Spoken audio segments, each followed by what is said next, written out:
임간록 함께 보고 있습니다. 147번. 잘못 유통되는 12시가 여기서 12시는 24시간 하루를 가지고 자시부터 쭉 자축인묘 진사업 여러 사람들이 이런 제목으로 여러분들께서 지으신 건지, 지금 나오는 12시간은 또 앞서서 한 두 가지 봤던 거 하고 또 다른 걸로 보입니다. 지공스님은 12시가에서 부처와 조사들의 오묘한 도를 크게 밝혔다. 그러나 시대가 내려오면서 지공스님은 418년에서 514년 사신 분이고요. 시대가 내려오면서 어두운 자들은 그 구절을 바꾸어 제 뜻에 맞춤으로써 지들 마음대로 맞춰가지고 본 의를 매우 해치는 경우가 있다. 예를 들면 한 부분을 인용. 한밤중 자시의 마음은 무생에 머무르니 곧 생사이다. 이게 원래 버전인지 바뀐 버전인지 우선은 보고요. 한밤중 자시의 마음은 무생에 머무르니 곧 생사이다.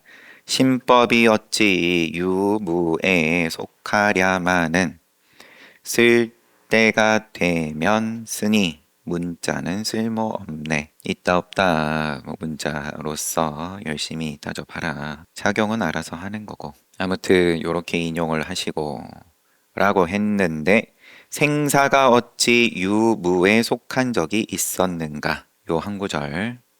생사하 증속 유무.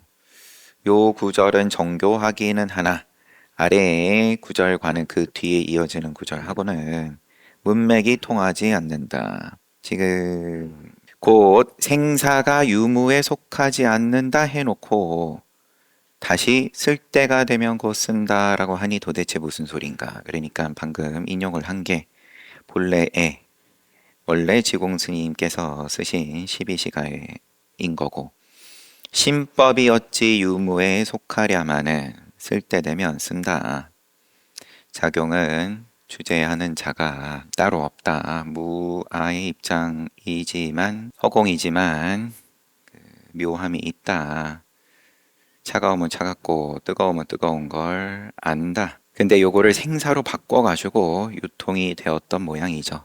생사가 어찌 유무에 속하랴마는, 그러면 이치로 봤을 때도 뭐가 안 맞는다. 이렇게 한번 지적하시고 끝났어요.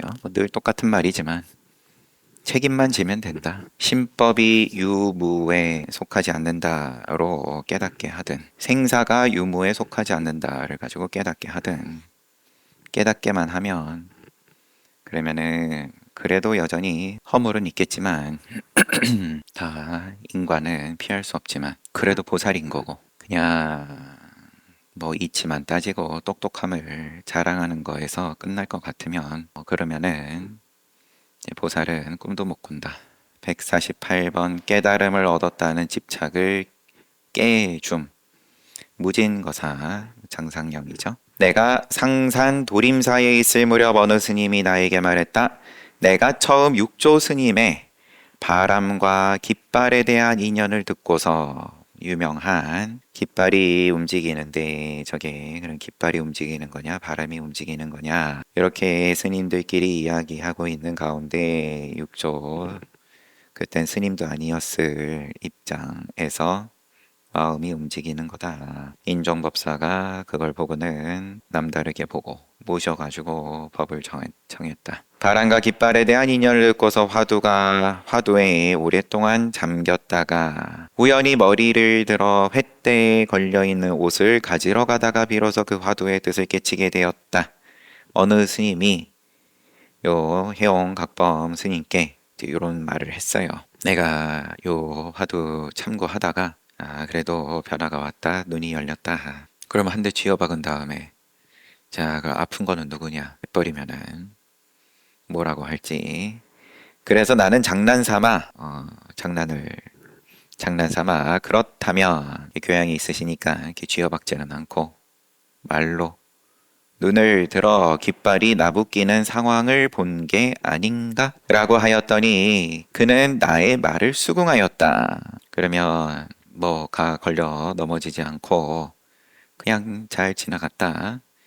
이에 조사께서는 밤에 두 스님이 서로 따지는 말을 듣고 곧 그들에게 조사께서 육조 해능 선사께서 바람과 깃발이 움직이는 것이 아니라 그대들의 마음이 움직이는 것이다라고 했다. 그때 설령 그 스님들이 눈을 부릅뜨고 어둠 속을 꿰뚫어 보았다 하더라도 바람이 부는지 깃발이 나부끼는지 어떻게 알 수 있었겠는가? 라고 하니까 그는 몹시 성을 내며 떠나가 버렸다. 이렇게 소개를 하고 뒤에 계속되긴 합니다. 어떤 스님이 와가지고 요 바람 내지는 깃발, 요 화두를 가지고 내가 그거를 오래 참고하다가 우연히 머리를 들어 횃대에 걸려있는 옷을 가지러 가다가 화두의 뜻을 깨치게 되었다. 그런 얘기를 하니까 그렇다면 눈을 들어 깃발이 나부끼는 상황을 본 게 아닌가. 무슨 소린가 싶지만 여튼 상황을 본 거 아니야? 근데 거기에는 수긍을 하고 이어서 또 해용 각범선사가 그러면 재차 해능 스님께서는 바람, 깃발 그게 움직이는 게 아니라 그대들의 마음이 움직이는 것이라고 하셨는데 그럼 그 말 듣고 그 스님들이 너처럼 눈을 부릅뜨고 어둠 속을 꿰뚫어 보았다 하더라도 그래요. 그러면 깜깜하면은 당연히 바람이 움직이든 깃발이 움직이든 간에 안 보이는 거니까 나부끼는 게 안 보이는 거니까 그럼 깜깜할 때 그럼 그게 눈에 안 보이니까 그럼 그거는 뭐 깨닫지 못한 거냐 죽은 거냐 당신은 그걸 보고 횃대에 걸려있는 옷이 나부꼈든 여튼 이제 그거를 보고 깨달았다고 하는데 상황을 본 거 아니야? 처음에 얘기했을 때는 이 스님이 수긍했다라고 하니까 이 수긍도 뭐 어떻게 수긍을 했든 여튼 그래서 다시 한번 그러면은 깜깜해서 아무것도 안 보일 때에는 당신은 횃대에 걸려있는 거 보고 깨달았다. 그럼 그건 그렇다 치고 장님은 못 깨닫는 거냐? 또 다르게 얘기를 하면 그는 몹시 성을 내면서 떠나가 버렸다. 무진거사가 나에게 이런 말을 한 적이 있다. 장상령이 제가 얼마 전 서울에서 해림사에 한 스님을 만나 참선하는 이야기를 했는데 그 스님이 여러 선림을 인정하려 들지 않기에 그 스님에게 물었습니다. 선의 가풍이든 내지는 선수행자들을 인정을 안 하려고 들기에 그 사람한테 이 무진거사가 그 스님에게 묻기를 현자 스님이 조사가 서쪽에서 오신 뜻에 대해 신주 앞에 놓인 술잔이라 대답했는데 그 뜻이 무엇인지요? 현자 스님 주석은 좀 이따 보고요. 여러 설림을 인정하려 들지 않았다. 이제 요 말이 뭐 간단하게 하면 다들 나보다는 수행 못하던데 뭐 이런 느낌으로 보고요. 그래서 내가 한마디 물었죠.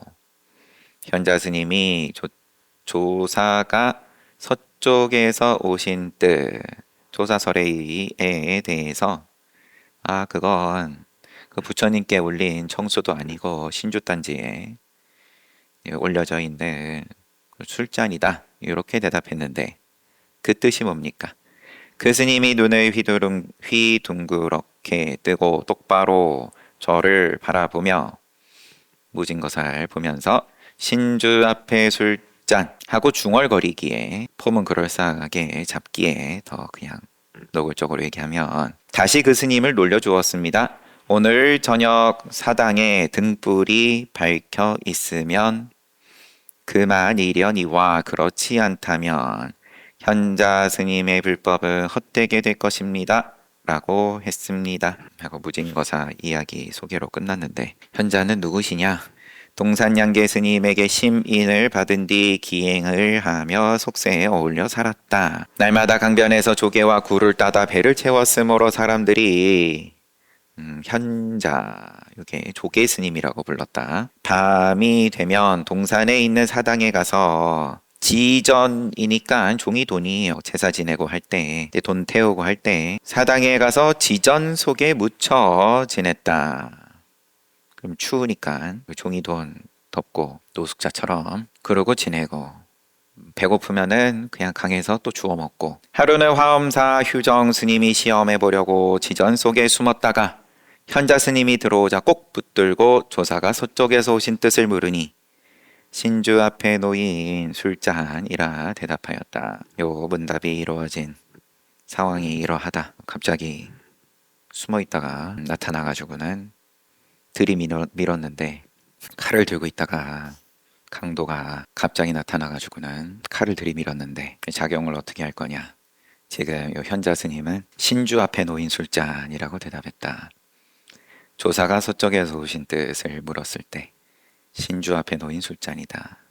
늘 요것도 누군가가 뭐라고 해야 되죠? 사당에서 의식을 하든 예의를 표하고 술 놓고 가고 따라 놓고 가든 하면은 그것도 늘 맛있게 가져다 먹었겠죠. 네, 요거는 지금 주석이고, 여튼 제 앞에 해원각범 선사가 어떤 스님이 육조 스님의 그 깃발 나부끼는 걸 가지고 묻길래, 당시 본인이 이제 깨달았다고 물은 게 아니라 깨달았다고 하기에 아유 뭐 고생하셨습니다. 뭐 적당히 그렇게 넘어가면 이제 속이네 문답이 돼버리는 거고, 그거는 그렇다 치고, 그러면 앞을 못 봐가지고 깃발이 나부끼는 걸 보지 못하는 사람이었을 것 같으면, 밤이 깜깜해가지고 안 보이는 상황이었으면은 그러면은 어떻게 알 수 있었겠는가라. 그러니까 뭘 또 굳이 성을 낼 것까지, 본인이 원하는 자기는 그러면 칭찬 들으려고 내지는 찬사를 받으려고 얘기를 했는데, 자랑하려고 아는 척 하려고 얘기를 꺼낸 부분을 보신 거고, 해온각범 선사는 이제 그거를 살짝 이제 끄집어내 가지고 앞에서 흔들어 주니까 스스로 창피하기도 했을 테고, 여튼 가버렸다. 그 다음에 무진거사의 또 이야기, 해림사에서 한 스님 만나가지고 참선에 대해서 이야기를 하는데, 그 스님이 여러 설림들을 인정하려 들지 않기에 요 이야기, 조사가 서쪽에서 오신 뜻을 현자 스님이 눈앞에서 맞닥뜨렸을 때 신주 앞에 놓인 술잔이라 대답했는데, 거기에 대해서 가르침을 주세요, 한마디 해주세요. 그러니까 눈을 휘둥그렇게 뜨고 신주 앞에 술잔 하고 중얼거리기에, 오늘 저녁 사당에 등불이 밝혀 있으면 그만이려니와 그렇지 않다면 현자 스님의 불법은 헛되게 될 것입니다. 라고 했습니다. 149번 사유에 빠짐을 경계함 영원 요청. 영원 스님이 나에게 말했다. 내가 지난 날, 지역 이름입니다. 용서 땅에 있을 무렵 용문사의 정현 스님이란 분이 문제를 내는 것을 보았는데 아무도 그의 말에서 빠져나가는 사람이 없었다. 그래서 나는 스님이 반드시 도인일 것이라고 생각했다. 스님은 이렇게 말했다. 보이는 대로 말해야지 조금이라도 생각해서 한다면 영험 없게 된다. 용문사의 정현 스님이 늘 그러면 찾아오는 사람들을 제접하기를 했는데, 그런데 거기서 빠져나가는 사람이 없었다. 그 스님은 늘 보이는 대로 말해야지 조금이라도 생각해서 한다면 영험 없다. 영험이 어디에서 오는 거냐. 나의 친구 약의 추정신, 해온각범 선사의 친구 약의 추정신은 오행에 능하여 치밀한 논변으로 세상에서 손꼽히는 자였는데, 그도 나에게 그러한 뜻을 말해준 적이 있었다. 저 오행점술도, 음양오행이네요. 오행은 오행점술도 극치에 가면 이와 같은데 하물며 그보다도 더욱 큰 도를 사유로서 구할 수 있겠는가 하고 그냥 끝났어요. 150번 범락을 즐기는 경계 등봉영일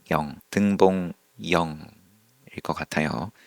등봉영 스님이 한 번은 심기 스님에게 묻기를, 오랜만인데 그동안 무엇을 하였느냐? 근래에 이것도 스님 이름 행위 장주를 만나 안락한 경계를 얻었습니다. 나에게 한번 말해보아라. 심기 스님이 얻은 경계를 말하자 영 스님은 너는 옳지만 행위 장주는 옳지 못하다. 그럼 무슨 소린가 싶겠죠. 나는 심기 스님 입장에서 내가 가르침을 받아서 안락해졌습니다. 너가 얻은 경계를 얘기해봐라 해서 쭉 들으신 다음에 너는 옳은데 너를 가르친 행위 장주는 경전 강하는 소임이에요. 장주 옳지 못하다.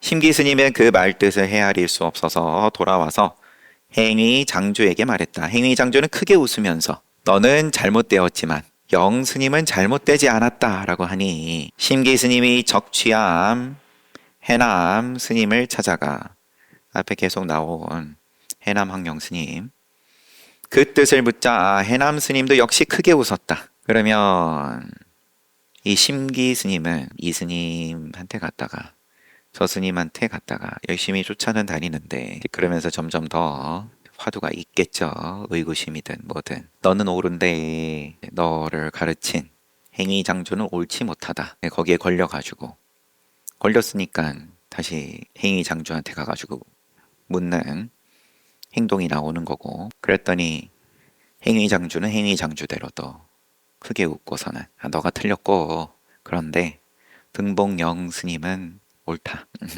여기 가도 모르겠고 저기 가도 모르겠으니까 해남 스님한테 가가지고는 물으니까 역시 크게 웃으면서 뭐라고 하진 않으셨네요. 지금 해남 스님도 역시 크게 웃었다. 나 빼고 그러면 이분들은 도대체 뭘 알기에 서로서로 시원하게 웃고 본인은 안락한 경계를 얻었다라고 큰 소리는 처음에 쳤는데 안락하지를 못한 모습이 지금 계속 나오는 거잖아요. 영 스님은 이제 그러면 등봉 영 스님이 요 이야기를 쭉 다 듣고 계를 지었다. 밝음과 어둠 속에 살기 활기 교차하니 살기는 죽이는 살기예요. 살리기도 하고 죽이기도 하고 밝음과 어둠 속에 교차한다. 대인의 그 경계는 보현이 알지 보현은 안다. 한 가지에서 나지만 한 가지에서 나지만 한 가지에서 죽지 않으니 암자의 덕 높은 노승 배꼽 잡고 껄껄대네. 스님의 말을 살펴보면 이제 해영각법 스님께서 이제 요 그럼 개성을 살펴보면 당시에 운치 넘치는 법의 유희를 상상에 봄직하지만 만일 영스님이 오늘날에 그렇게 하였더라면 반드시 비난과 모욕이 있었을 것이다. 누가 소화하겠냐. 등봉 영스님 개송이 밝음 어둠 속에 살기 활기 교차하고 다 들어있고 대인의 그 경계는 보현만이 안다. 한 가지에서 나지만 한 가지에서 죽지 않으니 암자의 덕 높은 노승 배꼽 잡고 웃는다. 크게 웃는다. 151번 임재스님과 본적스님의 개송에 붙이 임재스님은 임종하면서 법을 전하는 개송을 남겼다. 따라 흐름이 멈추어지지 않음이 따라 흐름이 멈춰지지 않음이 어찌된 노릇인가를 묻는다면 참다운 관조는 끝없는 것이라 말해주리라. 멈춤을 왜 묻냐? 모습과 이름을 여의는 것을 천성으로 부여받지 못했다면 예리한 칼날 쓰고서 얼른 갈아두어라. 그러나 이 개송은 구전자에 의하여 전해지다 보니까 얼른 갈아두어라 라는 구절이 얼른 다시 갈아라로 바뀌었다. 한자로는 지금 급수마에서 급환마로 바뀌었다. 또한 조산본적 스님은 고목나무 속에 용이 읍조린다. 고목용 그리고 해골은 식이 없다. 촉루무식 요 이야기에 대해 풀이하는 개성을 지으셨다라고 했는데 이 이야기는 지금 주석이 있어서 한 스님이 향엄지한 스님에게 묻기를 무엇이 도입니까? 고목나무 속에서 용이 울부짖는다. 무엇이 이 도 가운데 사람입니까? 무엇이 이 도 가운데 사람입니까? 해골바가지 속에 눈동자이니라. 그 스님이 샤옴지한 스님께 이렇게 묻고 이런 답을 들었는데 잘 모르겠으니까 또 딴 데 찾아간 거죠. 석상경저 스님에게 가서 이 이야기를 들려주고 무엇이 고목나무 속에서 용이 울부짖는 것입니까? 똑같이 묻네요. 석산 스님이 아직도 기쁜 빛이 있구나. 또 무엇이 똑같이 묻는 게 아닙니다. 향엄지한 스님께서 하신 말씀에 대해서 묻는 거죠. 무엇이 도입니까? 물었을 때 고목나무 속에서 용이 울부짖는다. 이게 그 무슨 소리입니까? 무엇이 고목나무 속에서 용이 울부짖는 겁니까? 그러니까 석산 스님은 아직도 기쁜 빛이 있구나. 무엇이 이 도 가운데 사람입니까? 도는 그렇다 치고 무엇이 이 도 가운데 그럼 사람입니까? 해골바가지 속의 눈동자이니라. 해골바가지 속의 눈동자가 뭡니까? 아직도 식이 있구나. 아직도 헤아리는 빛이 있구나. 라고 석상 경저 스님께서 말씀을 하신 것에 대해서 여기에 대해서 조산 본적 스님께서 개송을 지으시기를 고목의 용이 음영할 때 읍졸일 때 바야흐로 도를 보고 해골 뼈다귀에 식이 없어야 바야흐로 눈이 밝아지네. 기쁘다는 생각이 다할 때 소식이 없어지니 사람들이 어떻게 혼탁한 가운데 맑음을 알랴. 이 또한 구전자에 의해 소식이 없어진다 라는 구절이 다하지 않는다. 이거는 그냥 거꾸로 전해진 셈이에요. 소식이 없어진다. 다하지 않는다. 라고 바뀌었다. 이 두 분 큰 스님의 개송에는 매우 은밀한 뜻이 담겨 있는데 그 본 뜻을 잃으면 해는 매우 크므로 해로움이 너무 크다. 짚고 넘어가지 않을 수가 없다. 임재 스님의 쓰고서 얼른 갈아두어라. 이거는 바로 선자 스님이 말씀하신 몸을 감춘 곳에 종적이 없게 하고 종적이 없는 곳에 몸을 감추지 말라. 이 뜻이다.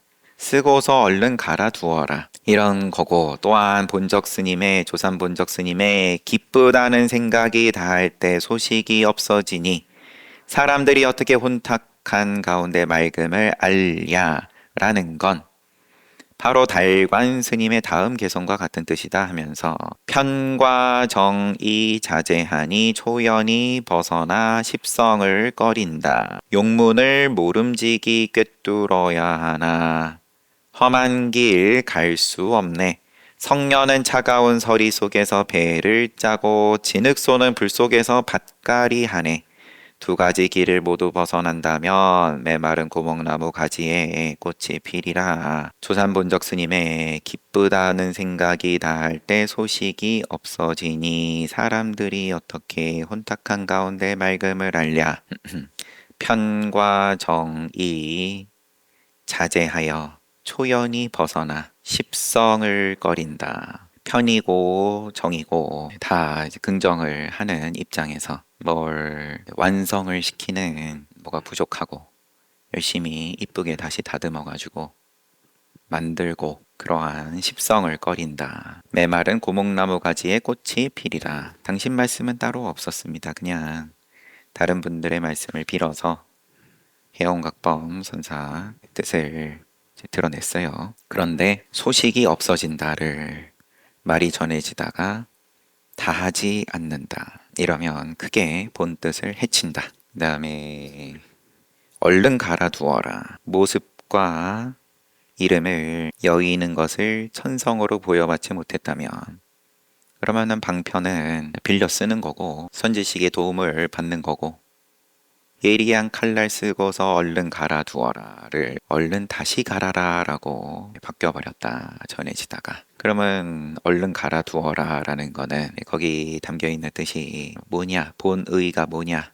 해영각범 선사가 봤을 때는 선자 스님이 말씀하신 몸을 감춘 곳에 종적이 없게 하고 흔적이 없게 하고 흔적 없는 곳에 몸을 감추지 말라. 요런 뜻이다. 얼른 갈아두어라. 칼 쓴 흔적이 없도록 하라. 그런데 흔적 없는 곳에 또 몸을 감추지 마라. 152번 지조의 정확한 기록 무진거사. 또 무진거사가 언젠가는 나에게 묻기를 오본 스님의 동산양계 스님이시죠. 오위 군신계. 이것도 앞에서 우리가 봤었고 정중래 구절에서 다만 이 세상에서 금하는 일을 범하지만 않아도 그 세상의 윤리를 잘 따르기만 해도 지조에서 혀를 잘린 제사보다야 훌륭하리라. 소개가 되겠죠?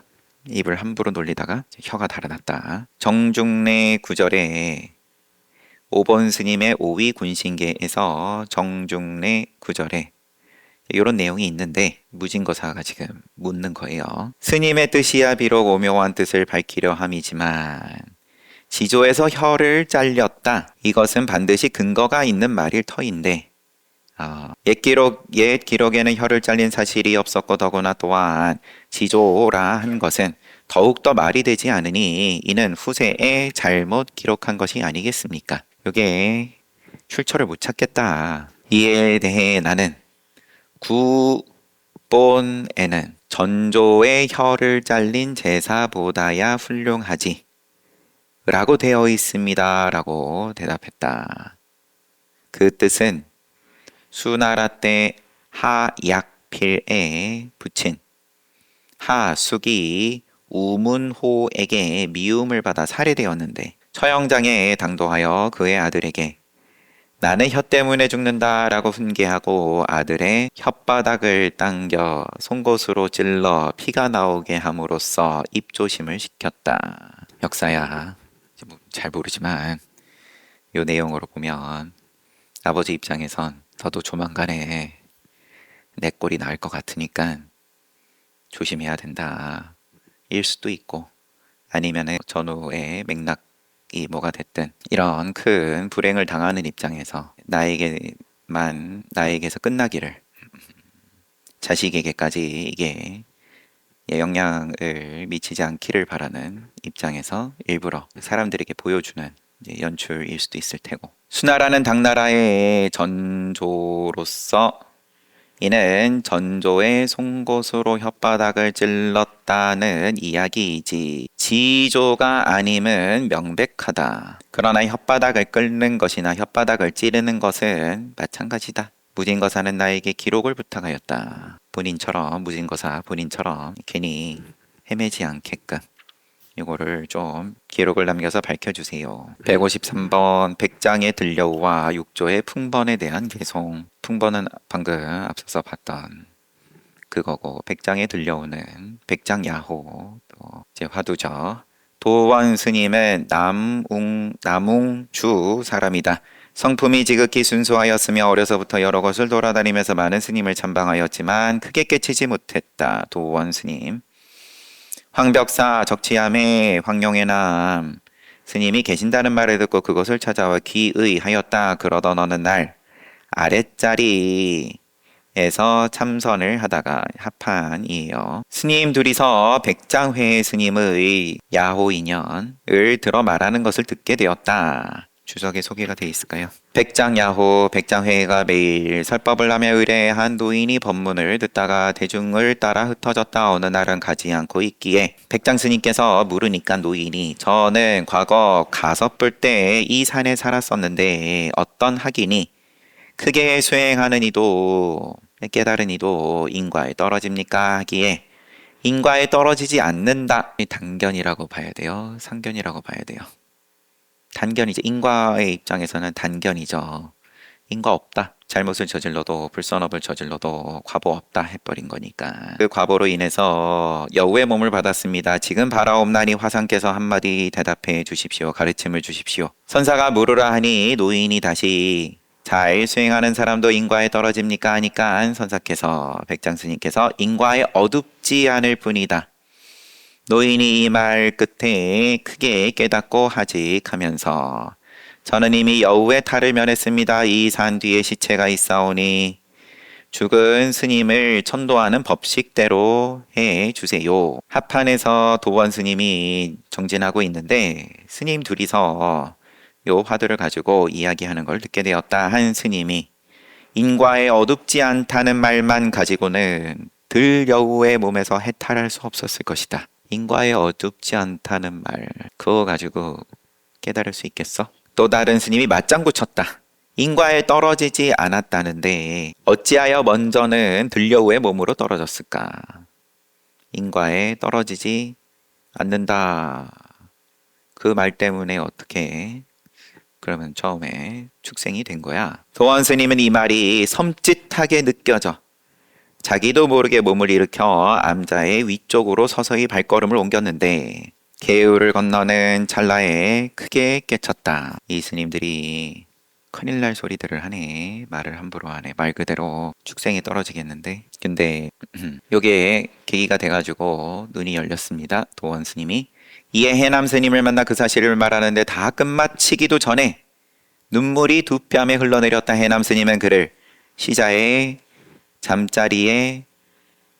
잠자리에 가도록 하였다. 깊은 잠 속에 빠졌다가 갑자기 일어나 개를 지었다. 도원 스님이 지었다는 거죠. 떨어지지도 어둡지도 않으니 승려나 속인이나 본디 꺼릴 바 없어라. 대장부의 기계는 왕과 같은데 어찌 주머니 속에 넣어두고 덮개로 씌워둘 수 있겠는가. 지팡이 하나 짚고 종횡무진 활보하니 들여우가 황금사자 무리 속에 뛰어들었네. 해남 스님은 이 개를 보고 한참 동안을 크게 웃었다. 또 바람과 깃발 공안에 대해 개를 지었다. 요거는 해남 스님이 크게 웃고 지으셨다는 건지 아니면 또 다른 입장에서 도원 스님이 지었다는 건지 여튼 바람도 아니여라 깃발도 아니여라 흰구름 여전히 청산 위에 자욱하네. 요사이 늙은 이 몸 전신에 기운 없어 바쁜 가운데 그대 한가함을 훔쳐보았네. 바람도 아니여라 깃발도 아니여라 흰구름 여전히 청산 위에 자욱하네. 요사이 늙은이 몸 전신에 기운 없어 바쁜 가운데 그대의 한가함을 훔쳐보았네. 나는 예전에 우남 스님이 이 개송을 매우 칭찬하면서 스님의 기봉이 홍령 소무 스님에게 뒤지지 않는다는 말을 들었다.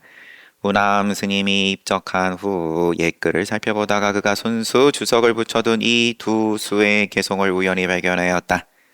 이는 이 개송을 후세에 전하려고 생각하였다가 뜻을 이루지 못한 것이라 생각되기에 기록해둔다. 누군가의 말에 의하면 도원 스님은 대유령 설봉사의 주지를 지냈다 한다. 두 개송 다 도원 스님의 개송이고 깨닫자마자 자고 일어나서 바로 지은 개송이 떨어지지도 인과에 떨어지지도 어둡지도 않으니 스님이나 속인이나 애초에 질문이 크게 수행하는 스님도 인과에 떨어집니까? 누가 이렇게 물음에 있어서 떨어지지도 어둡지도 않으니 그러면 부처든 중생이든 본디 거릴 바 없어라. 대장부 기계는 왕과 같은데 깨달은 입장에 그 기계는 왕과 같은데 어찌 주머니 속에 넣어두고 덮개로 씌워둘 수 있겠는가.